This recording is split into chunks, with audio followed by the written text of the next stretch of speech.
This week, join me as I go in search of one of the most enigmatic women in all of history, the Queen of Sheba. The Bible says she appeared from the desert leading a caravan of riches to the court of King Solomon in Jerusalem. Many cultures claim her as their own. But what's the truth behind the stories? To find out, I'll explore ruined temples in Ethiopia, follow ancient caravan routes through biblical lands, and head into the dangerous tribal no man's land of modern Yemen. We're digging for the truth, and we're going to extremes to do it.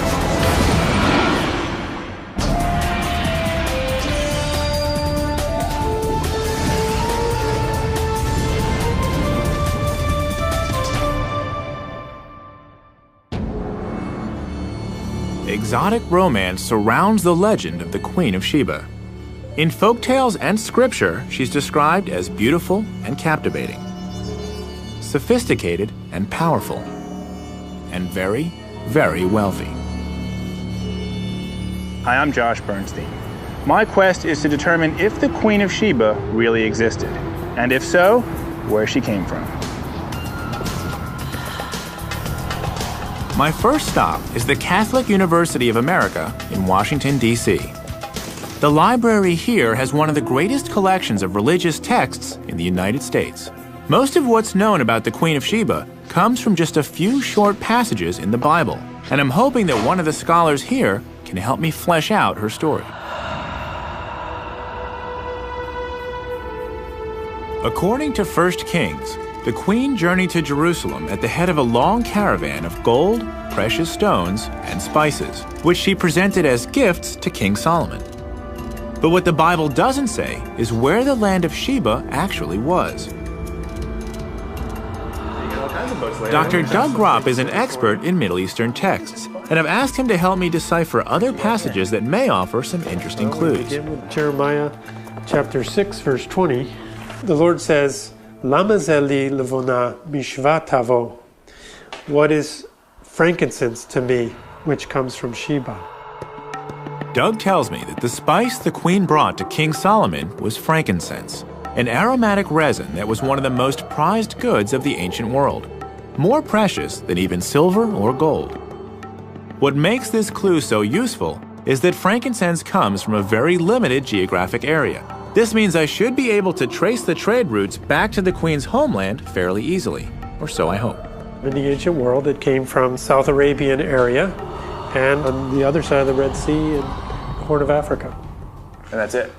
That's pretty much it. So Sheba could be that region? Right. Somewhere, okay. Somewhere in that region. Is there any place else in the Bible where we can learn about Sheba? Well, there's a few other places that mention Sheba, but there's also a related term, a term that most scholars think is related that has just a different S sound, Seba. Doug explains that Sheba sometimes appears with a slightly different spelling and pronunciation. He shows me a passage from the Old Testament book of Isaiah that speaks of a land called Seba, and more importantly, gives a pretty precise clue about where it may have been.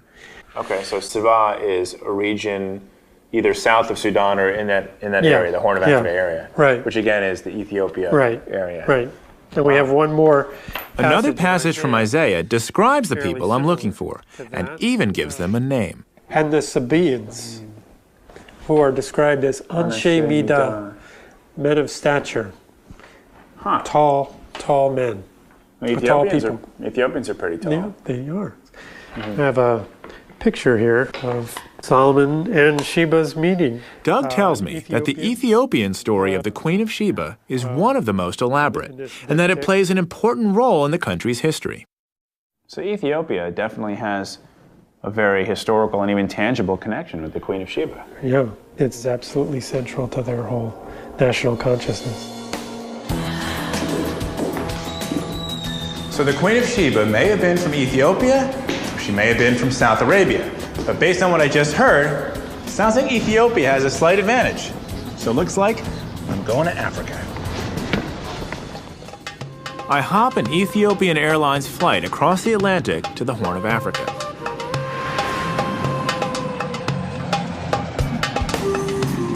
I've been to Ethiopia before, looking for the Ark of the Covenant, and I'm really excited to be back.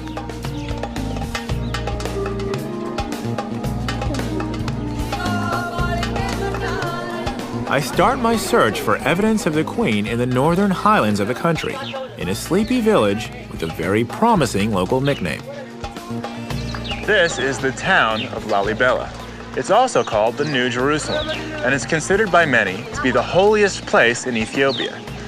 But is there a connection between this Jerusalem and the Jerusalem visited by the Queen of Sheba? Let's go find out. At first glance, the town doesn't bear much resemblance to Solomon's capital. But there's an elaborate complex of churches here that give the place its holy status and famous nickname. To help me learn the lay of the land, I'm meeting up with Asnake Hubete of Addis Ababa University.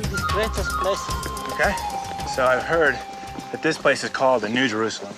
Yes, you see, in Ethiopian tradition, it is said to have been that King Lalibela, in order to minimize the journey of Ethiopians to Jerusalem, he was said to have Asnake explains that Lalibela is a pilgrimage site modeled on Holy Jerusalem, the same city where King Solomon first impressed the Queen of Sheba with his wisdom. Could this place be part of that legacy? As we come upon the first of the churches, it becomes clear just how inspired Lalibela was. The site is made up of 11 churches, all carved seamlessly from the mountain bedrock, complete with windows and doors. Over the centuries, hundreds of thousands of souls have come to pray here. Even now, it's a thriving center of faith. Everywhere we go, we pass monks and nuns who are immersed in prayer, oblivious to our presence. As we pass through one of the dozens of tunnels and passageways on our way to the most sacred of the churches, Asnake fills in the details of the Ethiopian version of the Queen of Sheba legend. Ethiopians believed that from northern Ethiopia, Queen of Sheba, she went to Jerusalem to visit King Solomon. The story that Asnake tells me begins the same way as the biblical tale I heard in Washington. The queen, at the head of a caravan of jewels and incense, journeys to Jerusalem to pay her respects to Solomon. Once in Jerusalem, though, the Ethiopian version takes a very different turn. King Solomon went to sleep with her because of her beauty and her fame, but she refused. According to the legend, the queen resisted Solomon's efforts to seduce her. He promised to leave her be, so long as she agreed not to take anything belonging to him. He then set a trap. Solomon served the queen a lavish feast of spicy, salty food, but offered her no water to drink. Forbidden from asking him for anything, she went to bed with her thirst unquenched. Solomon's trap was set. In the dead of night, the queen awoke, desperately thirsty. She searched the palace for water, but the only pitcher had been placed next to the king's bed.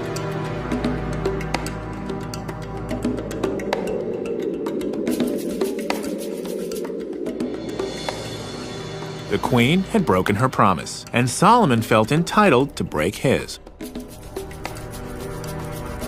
According to the legend, the queen bore Solomon a son as a result of that night. Named Menelik I, he founded the Solomonic dynasty in Ethiopia, a dynasty that lasted 3,000 years and ended only with the death of the Emperor Haile Selassie in 1975. Drawing such a connection is a critical part of Ethiopian history and identity. By tracing their descent to Solomon through the Queen of Sheba, the Ethiopians thus become children of Israel and among God's chosen people. The spiritual importance of this New Jerusalem is even more apparent once we reach our destination, the most dramatic church in all of Lalibela. Carved into the shape of a cross, Bet Georgos, or the House of St. George, was the last of the churches to be constructed. The elegant workmanship and fine detail speak to the extra care that was taken in carving it. As we descend through the winding trench towards the entrance, I can't get over how incredible this place is. What's amazing is that a lot of the stone that they had to remove to make those temples had to go out these narrow corridors. Look at how narrow that is.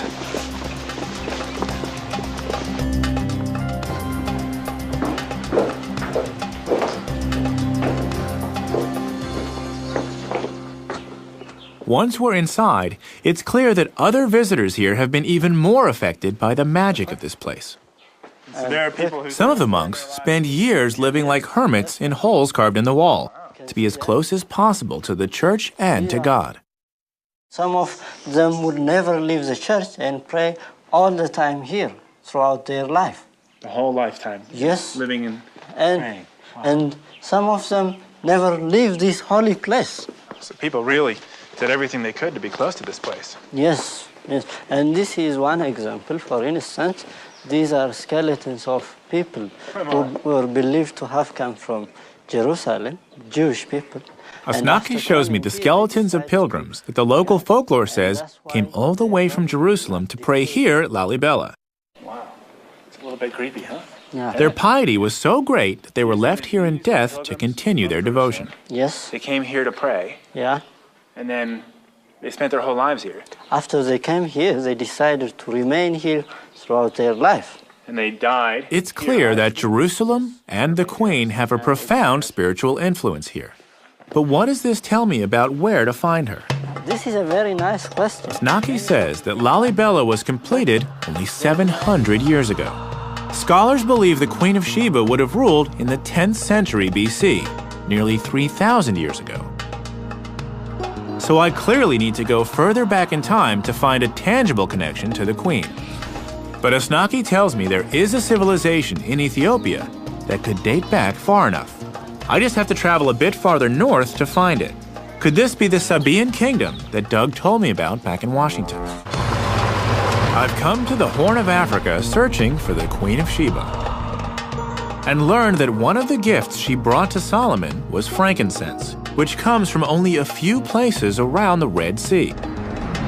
In Ethiopia, I visited a place called the New Jerusalem, where I learned how important the Queen is to Ethiopian national identity. Now I'm following a lead that's brought me into Tigray province, the heart of frankincense country. I've hooked up with my old friend Misgana Gananu to learn more about this precious commodity. So frankincense has been used in Ethiopia for thousands of years. This is from 1,000 years ago. The land of frankincense. The Bible says the Queen brought Solomon quantities of incense that would never be equaled. Learning the history of frankincense in Ethiopia could shed light on whether the Queen might have started her journey here. So frankincense is used throughout Ethiopia in Throughout. all types of religious ceremonies. All type of religions. When we have the church mass service, it should not be without incense. No incense, no service, no incense, no life. And now we're going to go see how it's actually Now done. it is the same way of the doing from old tradition until now. So the process hasn't changed too much. Not too much. Everything is doing by hand. It is We've come to the town of Shire, where frankincense is still processed in the traditional way for sale throughout Africa and the Middle East. Working in this building inside. As soon as we walk in, I can see why he said things haven't changed much. This is how they are preparing for market, for selling. Everyone here is working on frankincense. When they come Here to in woman- Tigray province, frankincense is a major part of the local economy, just as it's been for millennia. Production involves every member of the community. So the mothers work here, the fathers are out there collecting this, They are collecting in and the kids forestry. don't really have any place to go, so they come here and help They their come moms. here and helping the family, the elder, Okay. the parents. Why don't you show me what's happening right here? She is cutting, separating the best quality incense. Frankincense is harvested as a resin that oozes from cuts made into the boswellia tree. Frankincense is actually in the The bark. process isn't actually that different from tapping maple trees to make syrup. Only with frankincense, the resin is allowed to harden on the trees. The resin-encrusted bark is then sliced off and brought here, where these women separate the hardened incense from the wood. That's not so good. We want, So good, sharp round. you think? That's round. I decide to give it a try. She's happy. She's like, hey, he's helping me. Or she's like, hey, he's messing up all my hard work. We'll find out soon. Is that a good piece? No? Ah, okay. See that? A little speck there? That's got to come off. I want to make it as clean a resin as possible, right? Clean resin? Yes. Clean resin. She's got to have a really good eye for that, you know? What happens next? You can show you now. Okay. Okay. Thank you. Namaste, Kinale.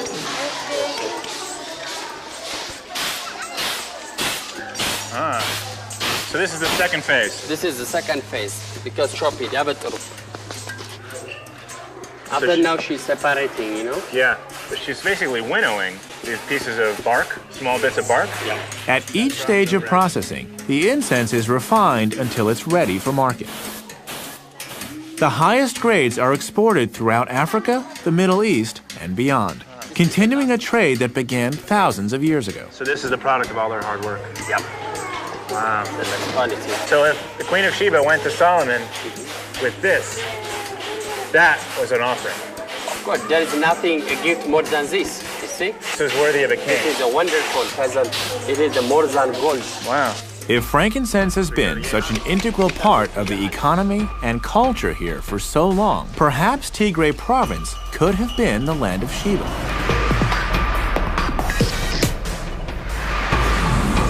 We head on to the tiny village of Yeha, just a couple of hours away, to check out a temple. I've been told it dates back to the beginnings of civilization in Ethiopia.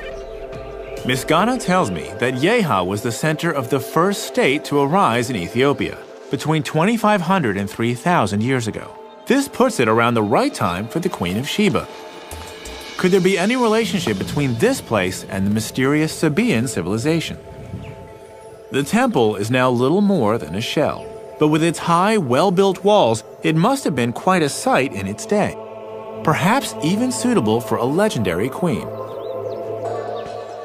The complex has since been converted into a Christian church, but the shrine's pagan past is apparent everywhere. Elements from the original temple, like these antelope heads built into the church wall, are still revered. Inside, the monks show me their most prized artifacts, inscriptions removed from the temple. Unfortunately, no one here can read them. In fact, the language they're written in doesn't even come from Ethiopia. What the monks can tell me, though, is that the language they're written in is Sabaean, and that it comes from South Arabia. This is exciting information. Doug Gropp told me that the queen might have come from either the Horn of Africa or South Arabia. The evidence here at Yeha indicates that her people may have immigrated to Ethiopia from Arabia, which means I'm hot on the trail.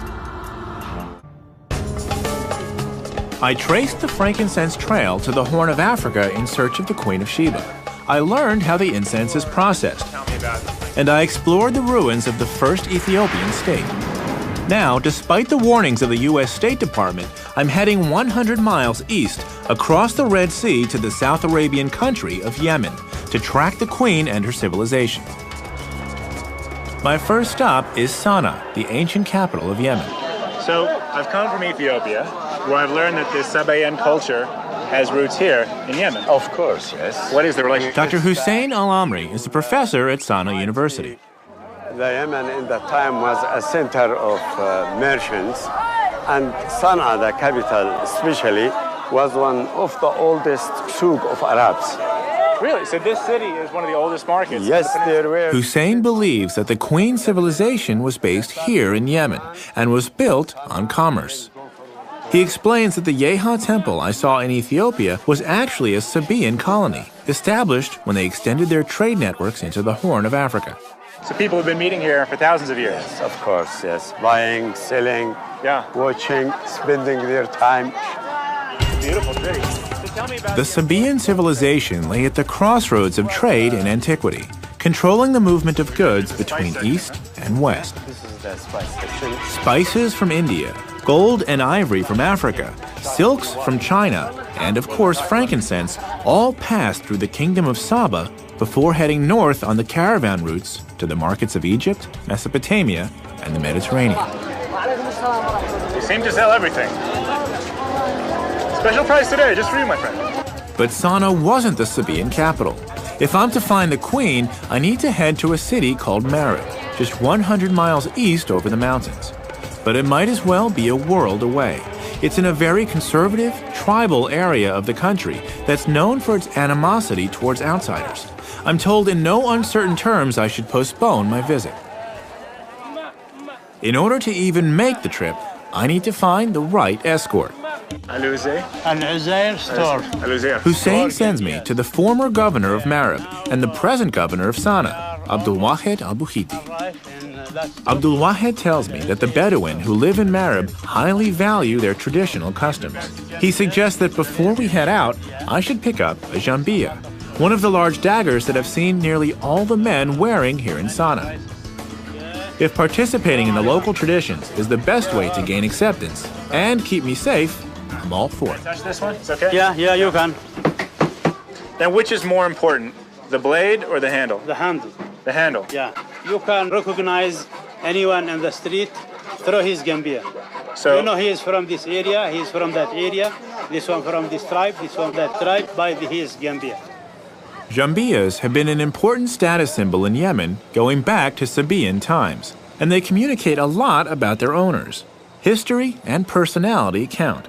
The older the jambiya handle, the more prized it is. Abdul Wahed tells me that one sheikh recently paid $1 million for an especially prized jambiya. what do you think? It's pretty nice, huh? Jamil. In Yeah. Arabic, Jamil means nice. Nice. Good? Very good. Like this or like? Very good. Okay, I guess that's it's okay. just straight up, yeah? Yeah. You are Sabaean.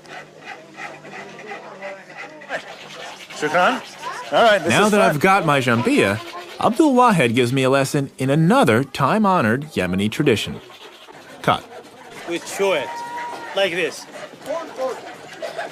Yeah. You can use it. Yeah, exactly. Oh, How you taste it?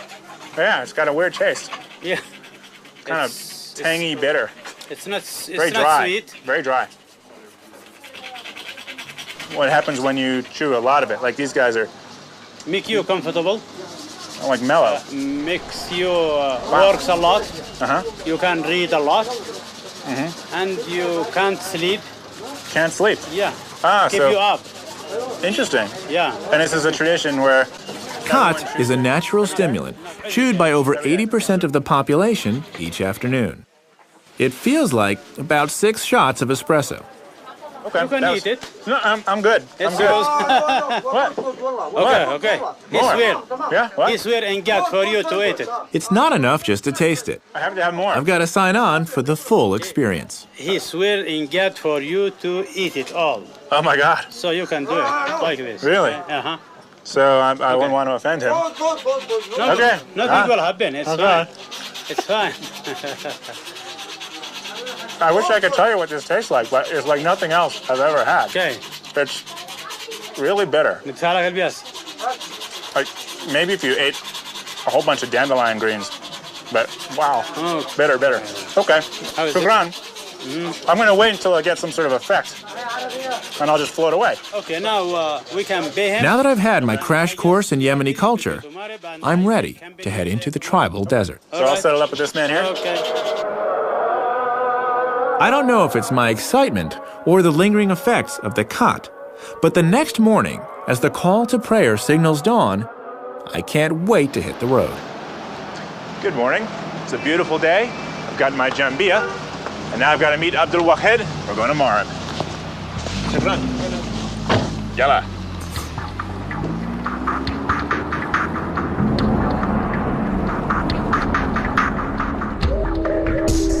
The road to Marib takes me from the mountainous highlands of Sana'a through some spectacular scenery to the flat, dusty edge of the vast desert known as the Empty Quarter.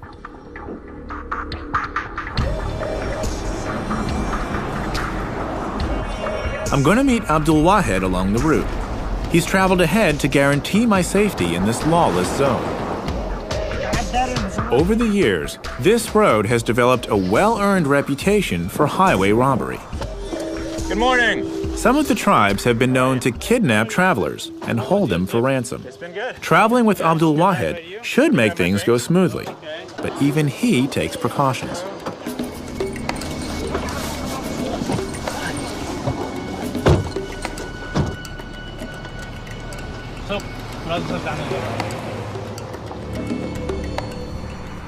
I gotta admit, This is my first time traveling in a car with 3 armed guards carrying machine guns.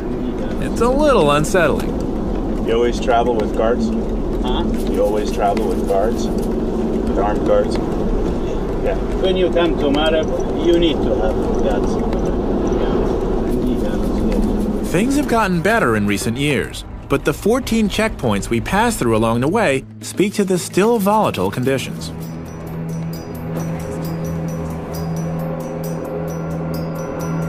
"100 miles later, we arrive safely at the outskirts of the city. Old city, old Marib. As we approach the ancient town, I see buildings rising in the distance. When we get closer, though, it becomes clear that what I see is a city of ruins. Abdul Wahed explains that these buildings date back some 300 years, but that the city's foundations go back nearly 3,000 to the time of the Queen of Sheba. After so many centuries of civilization, it was a modern war in the 1960s that finally left old Marib a crumbling relic, inhabited by only a few lonely squatters.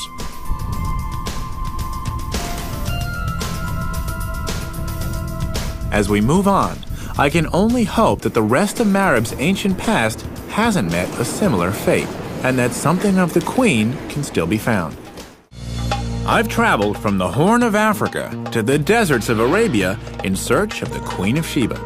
In the old city of Sana'a, I was welcomed by the local governor, Abdul Wahed al-Buhiti, who's escorting me through the lawless tribal deserts of Yemen. The Bedouin are famous for their hospitality, but hostility can also arise at a moment's notice, which we soon found out. After we left the ancient city of Marib, heavily armed tribesmen surrounded our camp in the middle of the night. We were literally under house arrest. In a place where foreigners are routinely kidnapped, the stakes were very high.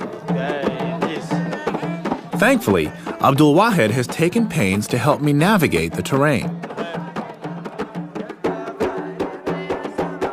Drawing on his contacts from his days as governor here, Abdul Wahed has called a meeting of the local tribal sheikhs so that I can pay my respects and prove my intentions. I make sure to do all the right things.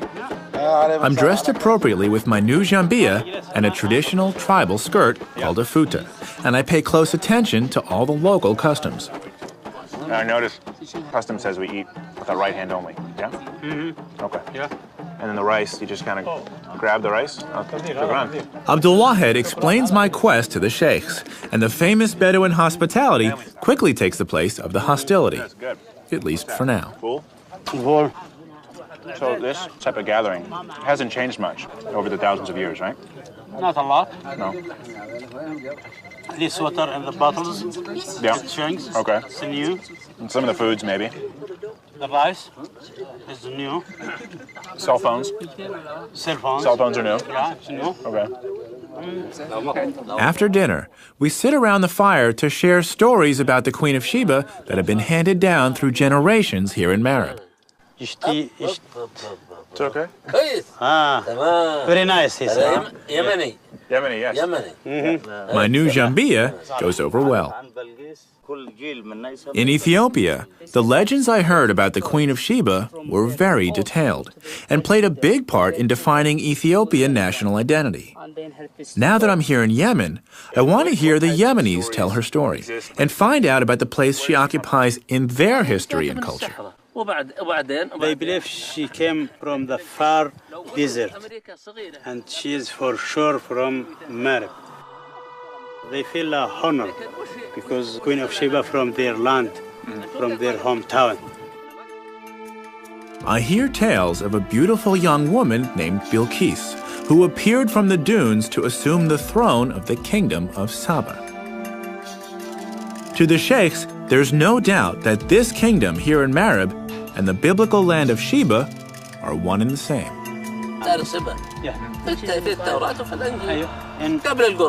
In the holy books. Yes, and in the Quran. The Quran also tells vivid stories about the kingdom that Bilqis ruled, and what's more, where to find its remains. it was a heaven. Sheba have 2 heavens. The sheikhs explain that the land of Saba is described in the Quran as land of the 2 paradises. The name comes from 2 oases created by a massive dam the Sabaeans built here in Marib, a dam whose ruins, they tell me, can still be seen nearby. It sounds like I need to go to see this dam and to explore Marib further. Do I have the permission of the sheikhs to do so? هل يستطيع أن يعتبر أنه لديه تصريح من المشايخ يتحرك بمارب حيثما يشاء؟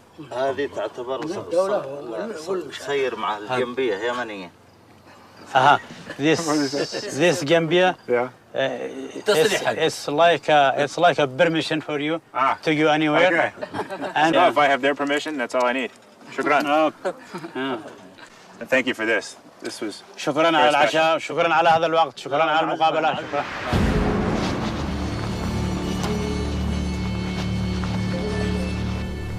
My evening with the sheikhs went over very well. Not only did I gain their permission to explore their land, but the stories they told me about the Queen of Sheba have inspired me. Now, my goal is to search for archaeological evidence to support their stories. I've arranged to meet archaeologist Zaydoun Zaid at the Marib Dam to tell me more. So this is one of the towers of the Dam of Marib. Yeah, this is the north tower, that's right. Where's the other one? The south tower, just ahead of your eyes, that part, you see it?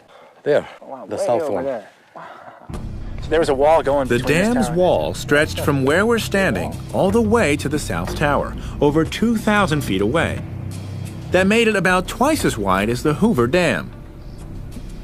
The water it controlled was used to irrigate the valley below, supporting an estimated 35 to 50,000 people. This really must have been a lush green valley. Well, as you can see now, it's still green. And you can imagine at that time, it was much more. Yeah. The water which was coming out of here was supporting at the 2 sides of it, something like paradise. 2 at 2 sides of them, one at the right, one at the left. I've heard about this. So this is the left paradise and the right paradise. Exactly. That's it.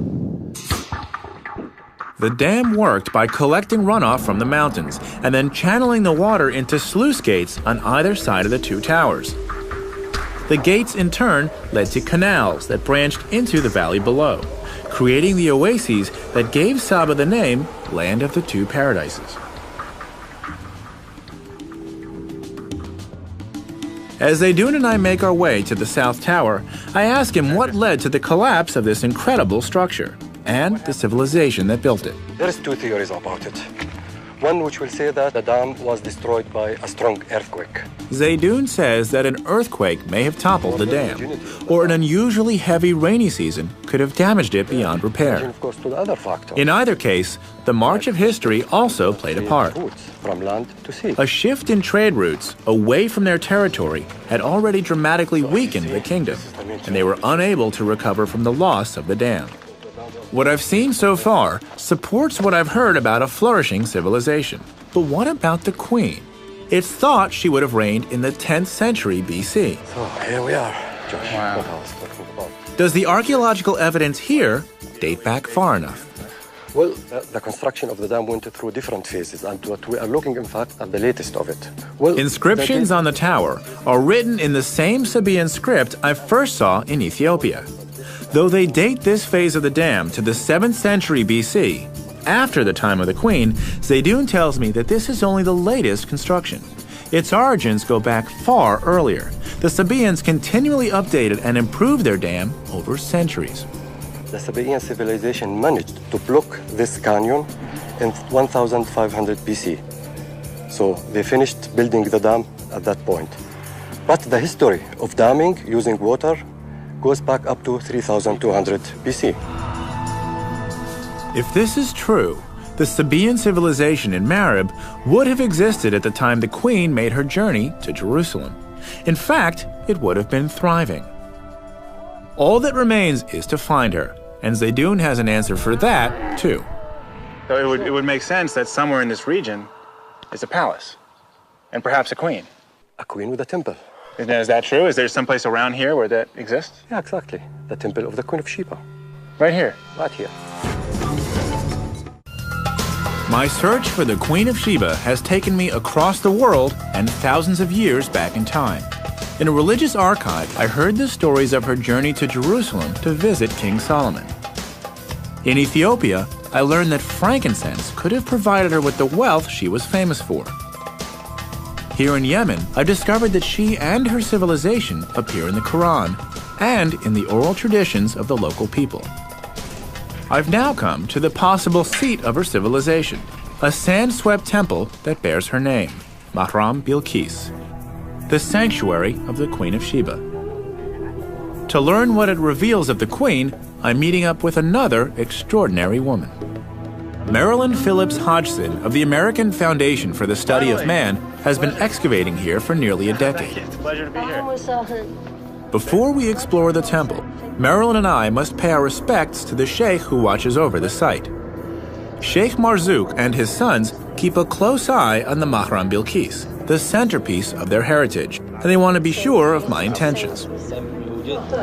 I'm grateful that the sheikh is welcoming me because he's packing a lot of heat. My explorations here in Marib have attracted some attention, and while I have the blessing of the tribes to be here, I still have to tread carefully.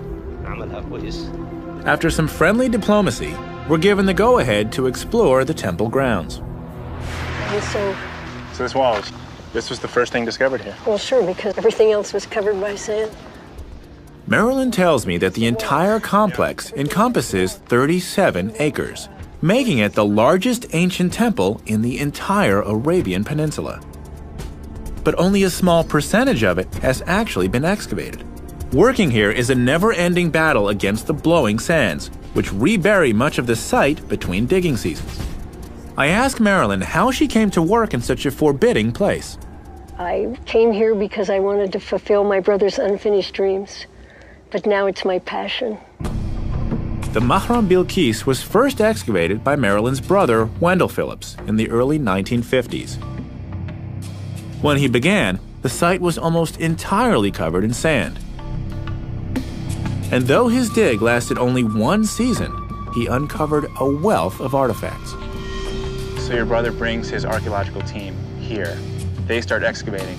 What happened? They found many, many exciting, wonderful treasures. One of the greatest is, I happen to have a picture here to show you. Oh, yeah. It's every Yemeni has a picture of it because it's on the 50 rial note. Wow. Wow, so this was such an exciting find that they actually put it on their money. That's right. More than 4 feet high warrior, one of the rulers of this great area. That's impressive. It is. The statue that Wendell Phillips found is considered to be one of the masterpieces of Sabaean art. It depicts a ruler called the Mahdi Karib, complete with a jambia at his waist. This statue from the 6th century BC helped put a face to the Queen's glorious civilization. Unfortunately, Wendell was never able to finish his work. Tribal strife forced him to flee Marib after just 4 months on the site. He didn't want to leave. It was a terrible heartbreak.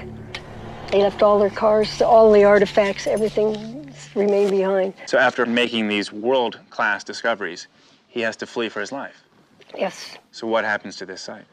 It filled up with sand, and only the great pillars showed there, and the Awam enclosure, the Great Wall. This space that we're sitting in now, 18 feet above us, was all sand? All sand. Nearly 50 years passed before Marilyn and her team were able to return to Marib. Since work has resumed, the Foundation has unearthed much more of the site. This is like the Library of Congress, then? Yes. We're joined by the Assistant Site Director, Yemeni archaeologist Abdu Ghalib, who shows me some of their recent discoveries. So anything that had to do with daily life or was important to them, they put on these stones. They built it here. The Mahram Bilqis is literally covered in inscriptions from top to bottom. The elegant South Arabian script that I've seen throughout my journey adorns nearly every surface of the temple. This inscription talking about social, economic, and about the tribes, the names, and what they believe, Abdu tells me that all aspects of daily life were recorded here, from ritual dedications to social and economic histories. But the lower part of the timber for different And the things. Foundation's team has only scratched the surface. So, Below this? below this. Yeah. Below this goes back to the 8th century BC, but it's covered now by sand again. So if you were to dig down, If you dig down, You will go down 15 meters. Like the Great Dam of Marib, the Mahram Bilqis was improved and expanded over successive generations. To date, they have yet to find any inscriptions referring to the Queen of Sheba. But the deeper they dig, the further back in time they go, and thus closer to the time of the Queen. I ask Abdu and Marilyn if what they've found can shed any light on the legends I've heard throughout my journey. This is the main gate of the temple. They take me to a newly discovered area of the temple, where they show me a grand staircase decorated with antelope heads. I've seen these before in Ethiopia, and both cultures claim to have this belief that the Queen of Sheba is from their homeland. Yeah, because the Queen of Sheba is the Queen of Saba. You know, she's a Sabaean queen, and the people who lived in Ethiopia and established the kingdom of Ethiopia are Sabaean people. Wow. So this helps explain the Ethiopians' beliefs that they're descended from the Queen of Sheba. In a way, they are, or at least from her civilization. Why you see the similar decoration and language, writing. yeah, and writing. So that this was the center. I mean, actually, we're standing at the center of the Sabaean civilization. Yes. And if the Queen of Sheba, which sounds like it, if the Queen of Sheba lived here, then her influence would have spread throughout her domain, and that, you said, went into Ethiopia. Exactly. And that's why they believe that she was their queen as well. Yeah, that's right. It is, you know. Marilyn and Abdu have one last thing they want me to see. At the top of the staircase, they bring me to a wall covered in sand and invite me to help them dig. Okay. Abdu explains that they rebury this treasured artifact after each season to protect it from the elements. Look at that. Yeah. That's a face. As we clear away the sand, I can see why they take so much care. Who found this? Me and Marilyn when we were digging here in 2001. That must have been pretty exciting. Yeah, it was. It was very exciting. Look at that. So. Every time you see it, what do you think? It became more beautiful. More beautiful. Yes. You know. This is my favorite discovery. Even though it's not as early as the time of the Queen of Sheba, I'm sure that when we do see the statue of the Queen of Sheba, she will be something like this. It's clear that the Mahram Bilqis is an incredible archaeological site. Every season of digging reveals more about the remarkable Sabaean civilization and brings Marilyn and Abdu closer to finding the real Queen of Sheba. She speaks to you. She says, keep digging. Yeah, we'll keep digging. And to think that just by digging another 10 meters, you could come face to face with the most famous queen in the world. Yeah, somewhere we are going to find the Queen of Sheba. So you don't believe it's a question of if, but just a question of when? It's a question of time and a question of work. So we're going to find her here. My mission to uncover the real story of the Queen of Sheba has been a success. I haven't found her yet, but I have found her civilization and learned firsthand how she became so important to cultures in both South Arabia and the Horn of Africa. Perhaps Marilyn and Abdu will find her here, and perhaps very soon. What is certain is that the story of this legendary queen will continue to captivate.